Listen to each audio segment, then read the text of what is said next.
आज हम लोग संविधान का निर्माण में संविधान का प्रभाव में आना इस पर चर्चा करते हैं और इसको देखते हैं। तो संविधान का प्रभाव में आना, डॉक्टर बी.आर. अम्बेडकर ने सभा में 4 नवंबर 1948 को संविधान का अंतिम प्रारूप पेश किया।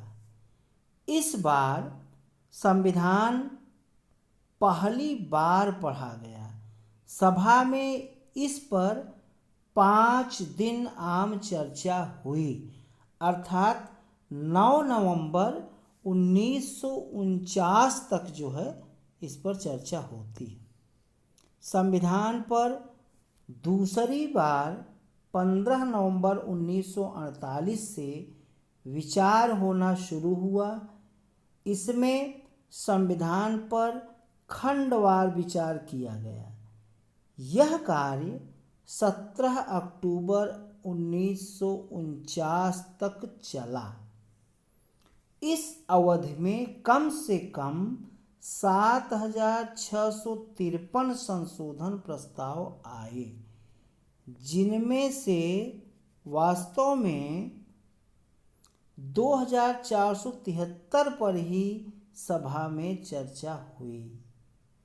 संविधान पर तीसरी बार 14 नवंबर 1949 से विचार होना शुरू हुआ।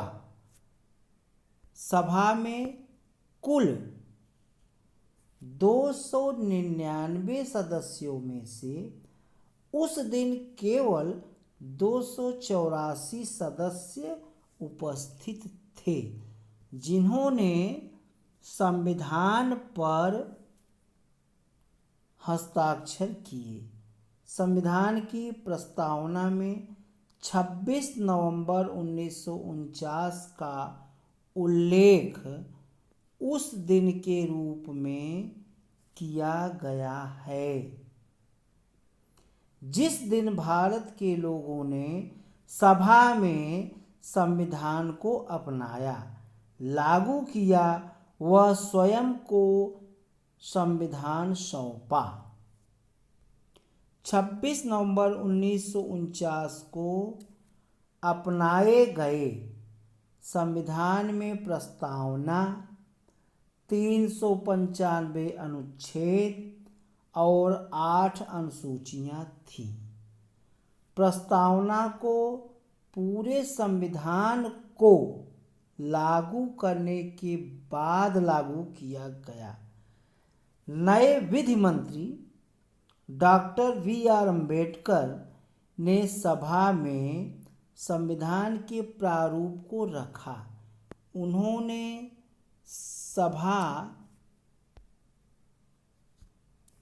उन्होंने सभा के कार्यकलापों में बढ़ चढ़कर हिस्सा लिया।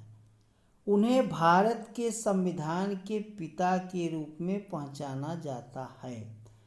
इस महान लेखक, संविधान विशेषज्ञ, अनुसूचित जातियों के निर्विवाद नेता और भारत के संविधान के प्रमुख शिल्पकार को आधुनिक मनु की संज्ञा दी जाती है। अर्थात आधुनिक भारत का मनु किसे कहा गया है? तो डॉक्टर बी.आर. अम्बेडकर को कहा गया है। अब हम लोग देखते हैं संविधान का प्रवर्तन। 26 नवंबर 1949 को नागरिकता, चुनाव, तदर्थ संसद, अस्थायी परिवर्तनशील नियम तथा छोटे शीर्षकों से जुड़े कुछ प्रावधान, अनुच्छेद जैसे 5, 6, 7, 8, 9, 324, 366, 367, 379, 380, 388, 391, 392, 393 स्वतः लागू हो गए। संविधान के शेष प्रावधान 26 जनवरी 1950 को लागू हुआ। इस दिन को संविधान की शुरुआत के दिन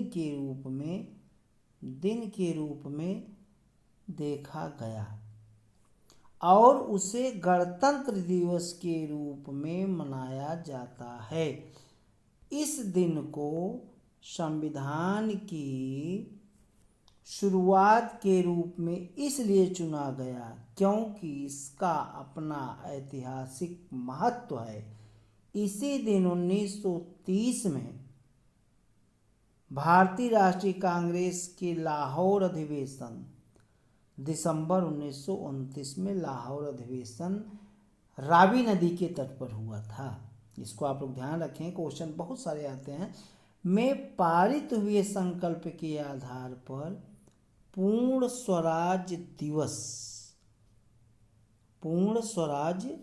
दिवस मनाया गया था। संविधान की शुरुआत के साथ ही भारतीय स्वतंत्रता अधिनियम 1947 और भारत शासन अधिनियम 1935 को समाप्त कर दिया गया। हालांकि abolition of privy council jurisdiction act 1949 लागू हुआ। अब कुछ संविधान की आलोचना भी हुई है, इस पर थोड़ा भी चर्चा कर लेते हैं। तो सबसे पहले जो है आलोचकों ने क्या कहा, हालांकि जो आलोचक हैं वो सही नहीं है, फिर भी कंपटीशन में यहाँ से भी सवाल पूछा जाता है, इसलिए हम लोगों को देखना है। संविधान सभा की आलोचना, यह प्रतिनिधि निकाय नहीं था।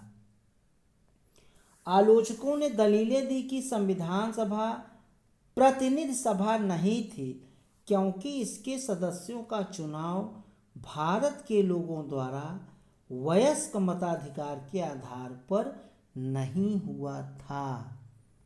अब दूसरा देखते हैं, संप्रभुता का अभाव। लोग कहते हैं कि इसमें संप्रभुता का अभाव था।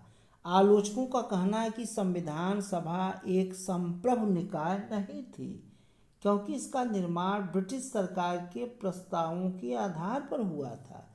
यह भी कहा जाता है कि संविधान सभा अपनी बैठकों से पहले ब्रिटिश सरकार से इजाज़त लेती थी।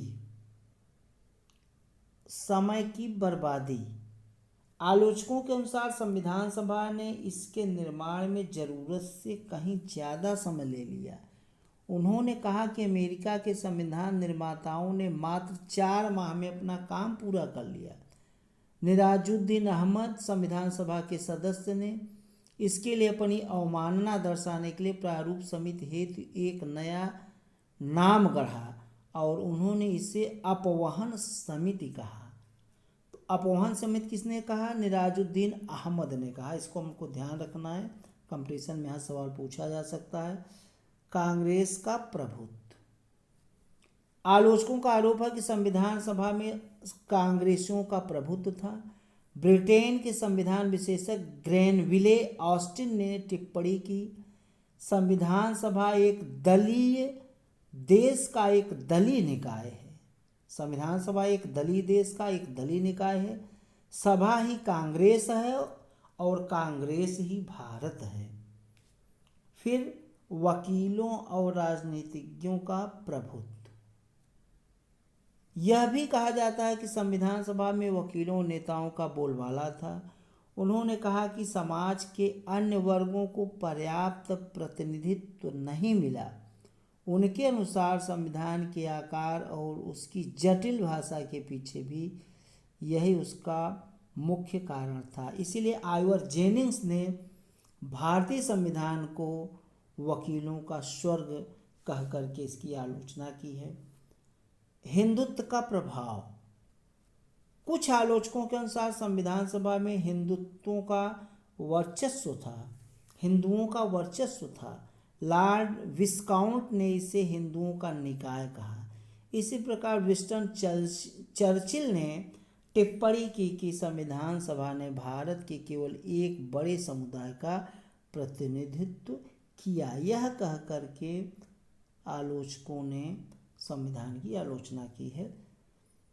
आज इतना ही। वीडियो को लाइक, सब्सक्राइब, शेयर अवश्य करें। आप लोगों का बहुत बहुत धन्यवाद। कंपटीशन की दृष्टि से वीडियो बहुत ही उपयोगी है। धन्यवाद।